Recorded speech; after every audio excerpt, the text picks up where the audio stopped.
Wanafunzi huzaa wanafunzi, au wanafunzi hufanya wanafunzi. Wanafunzi hujiongeza, huzaa wanafunzi wengine. Hili ni agizo kuu la Bwana Yesu. Agizo kuu ndio kini cha Ukristo. Agizo kuu ndio kini cha kanisa kuwepo duniani. Agizo kuu ndio kila kitu. Agizo kuu ndio injini ya umisheni. Agizo kuu ndio injini ya uinjilisti. Tunapofanya uinjilisti, tunatimiza agizo kuu la Bwana na Mwokozi wetu Yesu Kristo. Wanasema wataalamu kwamba maneno ya mwisho ya kila mtu huwa yana nguvu sana. Maneno ya mwisho ya wazazi wako au ndugu yako walipokuwa wanafariki au walipokuwa wanakuaga huwa yanakumbukwa sana, huwa ni ya muhimu sana.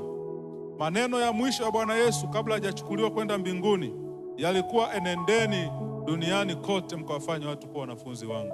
Ni maneno yake ya mwisho aliyozungumza akiwa katika mwili. Baadaye wakamuona katika mawingu akichukuliwa katika ule mlima wa Mizeituni, akapaa akaenda kuketi katika mkono wa kuume wa Mungu Baba.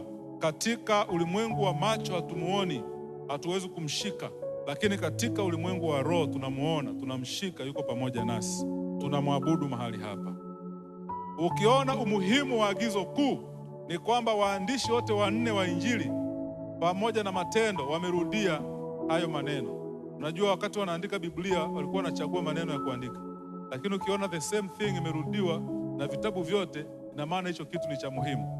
Kwa hiyo Mathayo amesema, Marko ameandika, Luka tukusoma 24:44 pia ameandika, lakini tunamuona pia Yohana ameandika. Sikusoma Yohana 20:21 naye ameandika, kama vile Baba alivyonituma nami pia nawatuma.